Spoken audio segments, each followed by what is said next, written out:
বৃহস্পতিবার আইপ্যাক কাণ্ড আর তারপরে এবার সর্বোচ্চ আদালতের দ্বারস্থ হয়েছে ইডি, যেখানে তারা জোড়া মামলা দায়ের করেছে। এই ইডির মামলায় পার্টি করা হয়েছে মুখ্যমন্ত্রী মমতা বন্দ্যোপাধ্যায়, মুখ্য সচিব নন্দিনী চক্রবর্তী, রাজ্য পুলিশের ডিজি রাজীব কুমার, কলকাতার পুলিশ কমিশনার মনোজ ভার্মা এবং প্রিয়ব্রত রায়কে।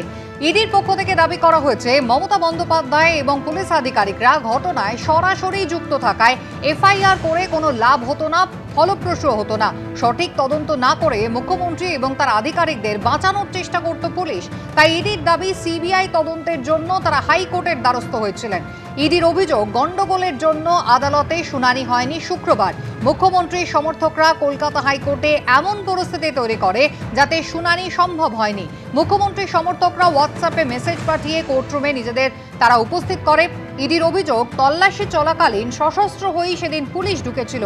যদি বাধা দেওয়া হতো তাহলে মৃত্যুর মতো ঘটনা বা আহত হওয়ার মতো ঘটনাও ঘটতে পারত। তাই ইডির অভিযোগ, মুখ্যমন্ত্রীর সঙ্গে যারা গিয়েছিলেন তাদের সংখ্যা 5 জনের বেশি ছিল। তারা আগ্নেয়াস্ত্র নিয়ে এসেছিলেন। এটা ডাকাতির ঘটনা। তারা সর্বোচ্চ আদালতে ডাকাতির অভিযোগ করেছেন। প্রতীক জৈনের বাড়ি এবং অফিসের ঘটনায় সিবিআইকে 2টি এফআইআর করতে আদালতে ইডি আবেদন জানিয়েছে। পাঞ্চনামা সঠিকভাবে রেকর্ড করতে দেওয়া হয়নি, এই অভিযোগও কিন্তু সর্বোচ্চ আদালতে করেছে কেন্দ্র তদন্তকারী সংস্থা।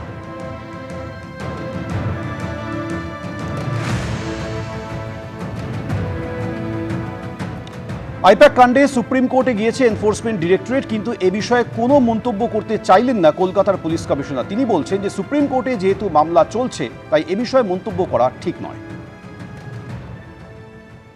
আমি এই বিষয়ে খুব বেশি কিছু বলতে পারবো না, except the fact that we have registered দুটো আমরা কেস করেছি এন্ড দুটো কেসেই সারা হচ্ছে।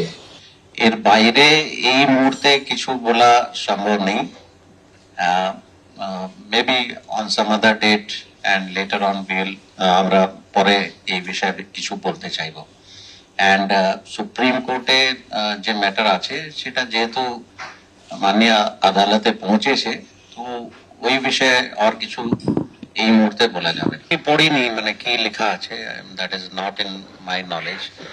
এন্ড সেই জন্য ওর স্পেসিফিক টার্ম ওয়ার্ডের উপর কোনো কমেন্ট করা উচিত হবে না। বাট যেহেতু বিষয়টা মাননীয় আদালতে পেন্ডিং আছে, ওটা ওর উপর এই মুহূর্তে কমেন্ট করা উচিত হবে না। ইনভেস্টিগেশন ইজ অন, এটাই বলে দিতে পারি। ইডির পক্ষ থেকে কিন্তু আগেই অভিযোগ করা হয়েছিল কয়লা পাচারের তদন্তে তারা একেবারে আইনসম্মত উপায়ে শান্তিপূর্ণভাবে সেদিন তল্লাশি করছিলেন আইপ্যাকের কর্ণধারের বাড়ি এবং অফিসে। মমতা বন্দ্যোপাধ্যায় এবং তার সঙ্গে প্রশাসনের উচ্চপদস্থ আধিকারিকরা তারা ঢুকে পড়েন এবং বলপূর্বক সেখান থেকে ডিজিটাল নথি এবং কাগজপত্র তারা জোর করে কেড়ে নেন। এবার সুপ্রিম কোর্টে ইডির অভিযোগ, মুখ্যমন্ত্রীর বেআইনি কার্যকলাপ যে সিসিটিভিতে ছিল সেই ফুটেজ নিয়ে গিয়েছে পুলিশ।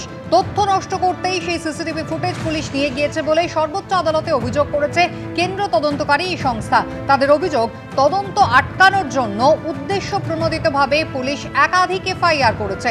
একাধিক মিথ্যে মামলা করে তারা ইডি অফিসারদের মনোবল ভাঙার চেষ্টা করেছে। ইডির আবেদন, ইডির আধিকারিকরা সাহসিকতার সঙ্গে তদন্ত করছেন, তাদের নিরাপত্তা দেওয়া হোক। প্রতীক জৈনের অফিস থেকে ইডি অফিসারের ল্যাপটপ নিয়ে যাওয়া হয় বলে ইডি অভিযোগ করেছে আদালতে। 2 ঘন্টা পর সেই ল্যাপটপ ফেরত দেওয়া হয়। ইডি অফিসারের ল্যাপটপ নিয়ে যাওয়া চুরির শামিল আদালতে, এমনটাই অভিযোগ করেছেন তারা।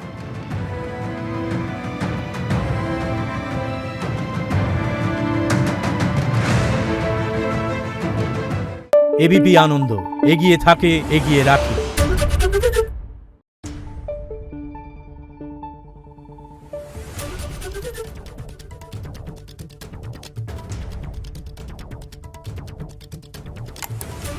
Thank you.